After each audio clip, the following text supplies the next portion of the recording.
Bayi perempuan kembar 5 identik. Mereka terkenal dengan nama kembar 5 Dion, lahir tahun 1934 di Kanada. Kelahiran mereka begitu menghebohkan loh, satu negara. Kalau sekarang bisa dibilang viral lah. Kenapa? Karena kelahiran kembar 5 identik yang berhasil bertahan hidup itu 1:57 juta kelahiran. Emang iya? Ya, yang aku baca sih gitu, aku juga baru tahu. Nah, sehingga membuat mereka sangat terkenal. Tapi hal itu malah bawa petaka bagi mereka dan juga keluarga mereka. Kenapa? Karena pemerintah Kanada mengambil alih mereka dan meraup keuntungan yang sebesar-besarnya dari tumbuh kembang mereka. Biasalah, kalau ada cuan pasti ada yang ikut campur. Nah, gimana sih kisah mereka? Ya udah yuk kita bahas kisah kembar 5 Dion.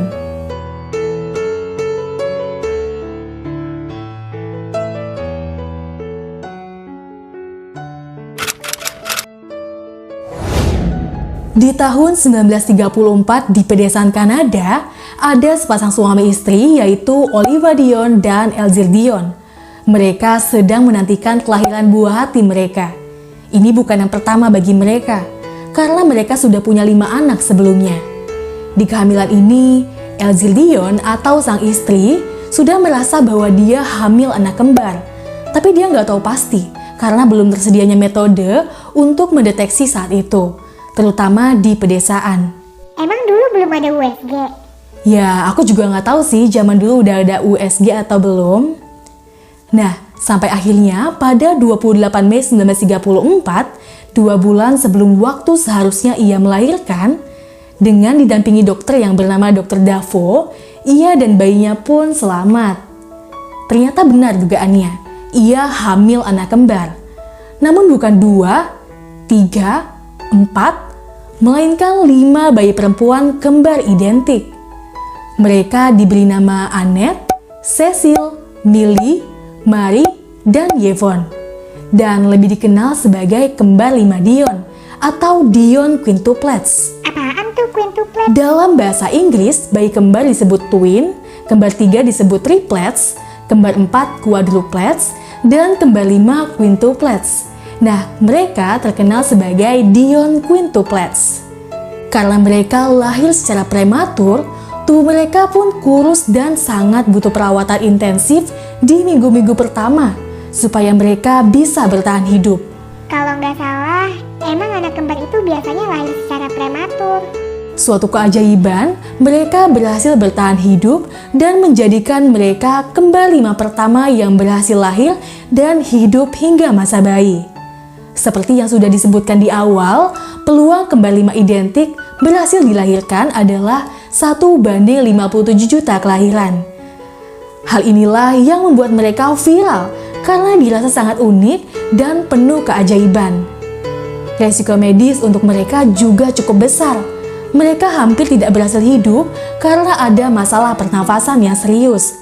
Ada sejumlah besar penyakit yang dapat menyerang anak-anak yang terlahir kembar hingga mereka dewasa, seperti skizofrenia dan cerebral palsy.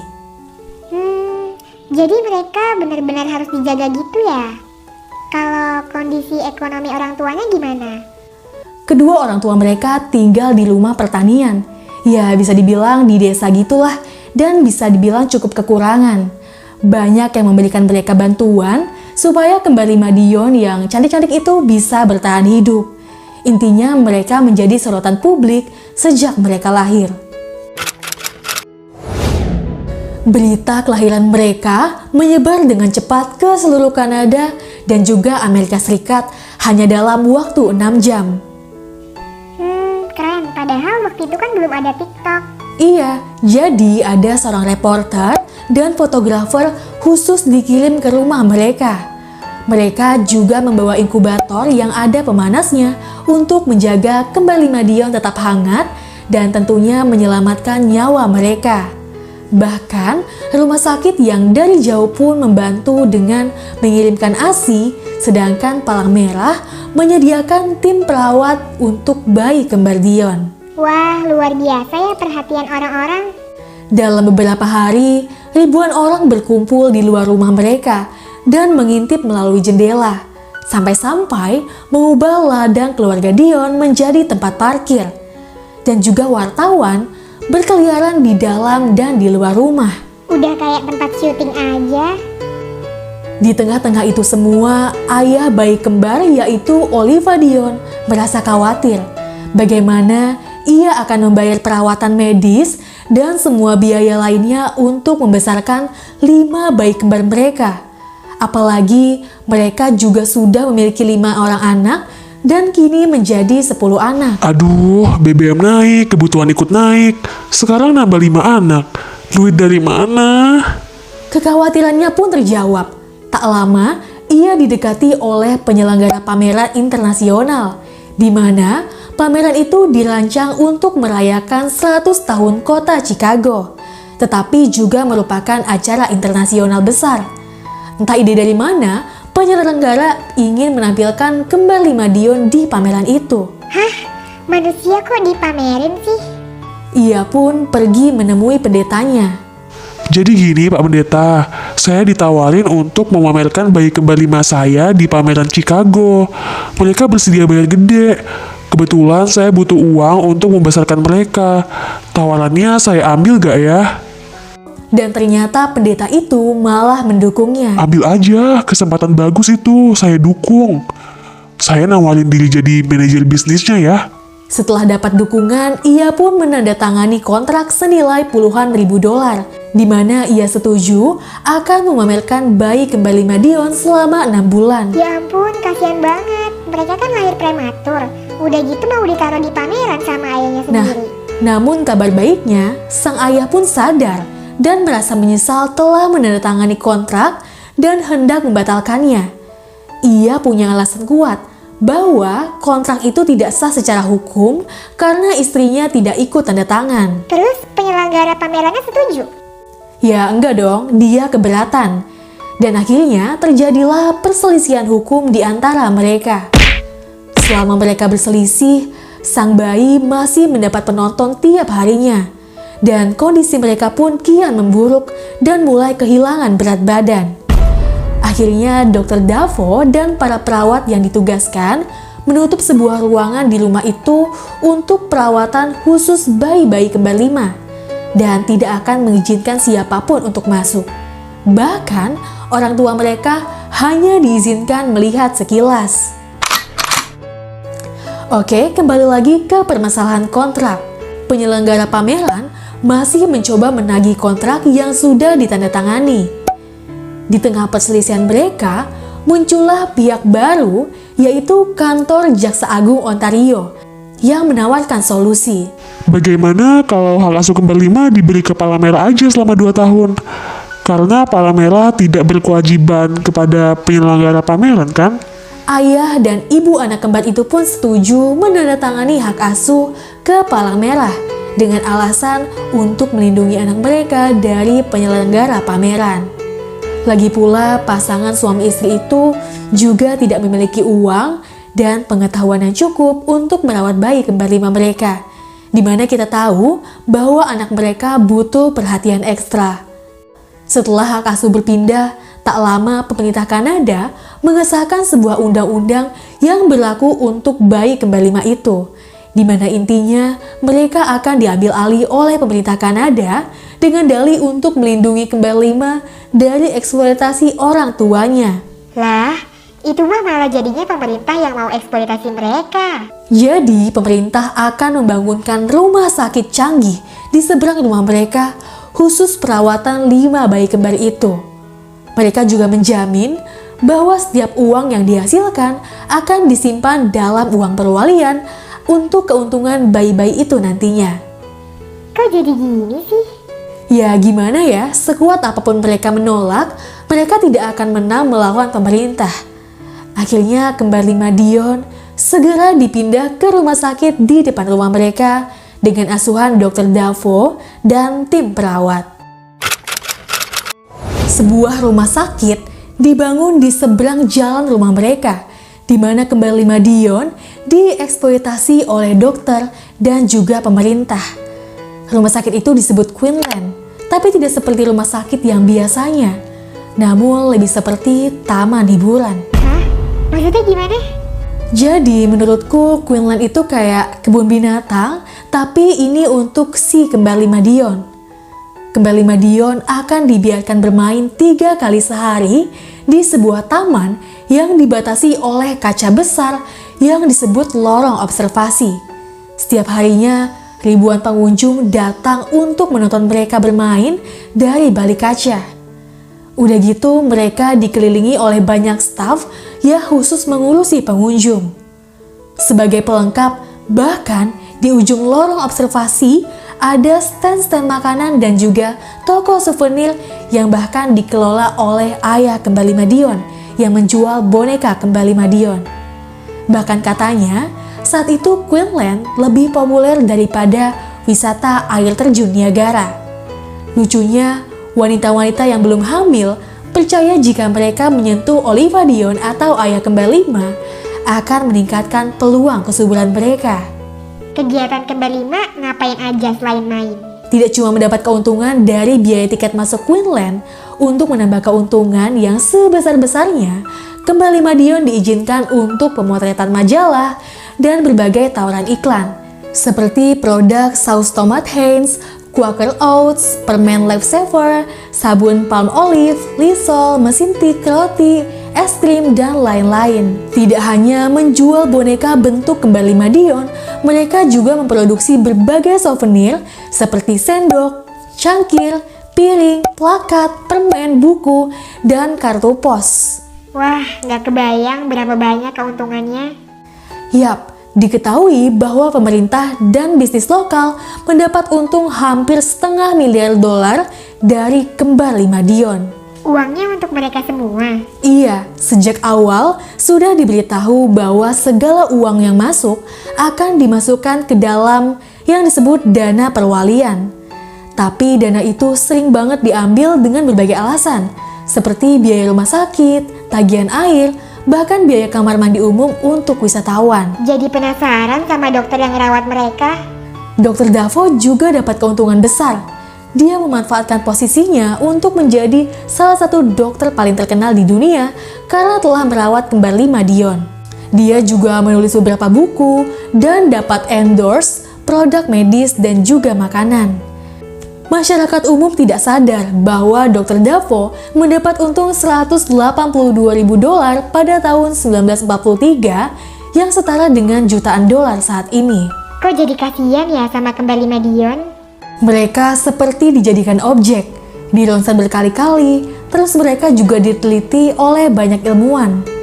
Kembar 5 Dion tidak diizinkan untuk meninggalkan rumah sakit, tidak punya teman, dan hanya tahu sedikit tentang dunia luar.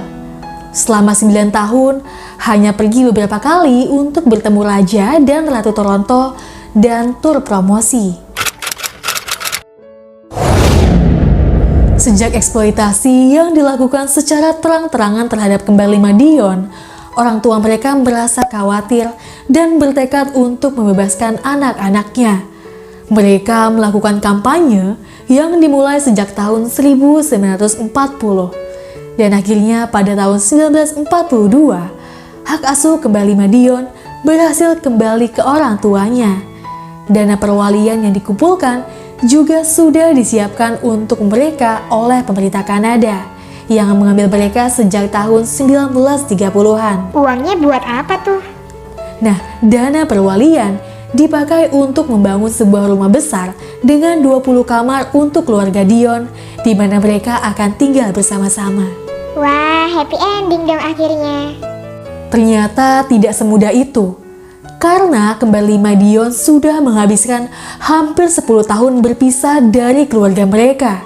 Dan tiba-tiba harus tinggal bersama. Ibaratnya kayak tinggal sama orang asing. Apalagi kembar 5 Dion yang sudah menghasilkan uang, keluarga mereka juga ikutan hidup mewah hasil dari kembar 5 Dion. Sang ibu Elzir juga memperlakukan mereka dengan kasar, kadang-kadang berteriak menghina dan memukul mereka. Dan bahkan rumor yang baru terungkap setelah mereka dewasa, bahwa waktu mereka kecil, kembar 5 Dion dilecehkan oleh ayahnya. Kembar 5 Dion masih terkenal sampai usia berapa? Jadi, seiring berjalannya waktu, ketenaran mereka mulai surut guys. Tapi mereka masih dipaksa untuk pakai pakaian yang sama untuk pemotretan di masa remaja mereka, yaitu 14 tahun. Bahkan berat badan mereka juga masih dipublikasi dalam sebuah majalah di usia 14 tahun. Baru setelah itu ketenaran mereka mulai meredup. Di usia 18 tahun, kembar 5 Dion memutuskan untuk memutus kontak dengan keluarga mereka dengan pergi meninggalkan rumah dan juga menyalahkan kedua orang tua mereka atas apa yang terjadi pada mereka di masa kecil mereka. Itu kan karena pemerintah Kanada. Iya sih, aku juga nggak setuju mereka nyalahin orang tuanya. Nah, mereka pergi nggak bawa sisa uang perwalian mereka. Karena syaratnya uang itu bisa diterima mereka ketika berusia 21 tahun.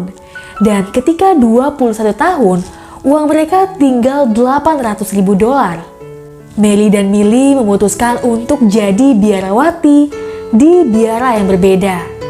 Tapi di usia 20 tahun, Millie di biara Sainte Agathe Desmond di Quebec terkena penyakit epilepsi atau kejang-kejang yang terus-menerus. Dan pada 6 Agustus 1954, Millie meninggal dunia di usia 20 tahun. Sementara Yvonne dan Cecil memutuskan untuk jadi perawat dan bersekolah di sekolah perawat yang sama. Sedangkan Annette di perguruan tinggi, namun tidak tahu di jurusan apa. Seiring waktu berjalan, 3 dari mereka pun akhirnya menikah, walaupun tidak ada pernikahan mereka yang bertahan lama. Di tahun 1970, di usia 35 tahun, Mary ditemukan meninggal di tempat tidurnya dengan beberapa botol obat di sampingnya. Dan penyebab kematiannya tidak diketahui sampai saat ini. Namun dikatakan bahwa ia berjuang dengan depresinya. Berarti sekarang tinggal 3 dong? Iya, jadi tinggal Yvonne, Cecil, dan Annette. Yvonne memiliki karir yang bervariasi, yaitu perawat, pematung, dan juga pustakawan. Nah, dia tidak pernah menikah dan memiliki anak. Sedangkan Annette pernah menikah dan memiliki 3 anak laki-laki. Sedangkan Cecil memiliki 5 anak, termasuk sepasang anak kembar. Setelah semuanya bercerai, mereka bertiga pun memutuskan untuk tinggal bersama di sebuah rumah di Montreal pada tahun 1990-an. Disinilah mereka mulai melakukan kampanye dan menuntut atas keadilan dan perlakuan yang diberikan kepada mereka saat mereka masih kecil, dan berhasil menggugat pemerintah negara bagian Ontario di tahun 1998. Loh, bukannya mereka udah kaya dari hasil dana perwalian? Enggak. Jadi mereka itu bahkan sampai kesusahan bayar tagihan mereka karena uang mereka hilang hampir setengahnya. Nah, ini aku nggak nemu gimana uang mereka bisa hilang setengahnya. Terus, hasil gugatan mereka terhadap pemerintah Kanada, pada awalnya mereka ditawarkan $2.000 tiap bulannya. Tapi karena protes publik, akhirnya mereka mendapat ganti rugi sebesar $4 juta. Pasti cukup lah untuk masa tua mereka. Berdasarkan sumber yang aku baca, uang itu diambil oleh anaknya Cecil entah bagaimana caranya sehingga mereka harus hidup di panti jompo yang dikelola oleh negara. Pada Juni 2001, Yvonne meninggal dunia di sebuah rumah sakit di Montreal dalam usia 67 tahun setelah menjalani operasi kanker. Sementara Annette dan Cecil masih hidup sampai sekarang dan pernah diwawancarai di ulang tahun mereka yang ke-87 tahun di akhir Mei 2021. Di wawancara itu, mereka baru mengungkapkan kepada media bagaimana menyedihkannya hidup mereka. Attention, ça. On n'est pas des animaux. Nah, itu dia cerita tentang Dion quintuplets yang dijadikan objek wisata oleh pemerintah, di mana ternyata mereka memiliki kehidupan nyata yang sebagian besar tidak bahagia. Semoga nggak ada the next Dion quintuplets ya. Amin. Oke, cukup sekian video kali ini. Mohon maaf yang setulus-tulusnya atas segala kesalahan dan kekurangan. Semoga kalian suka video ini. Thanks for watching. See you next video.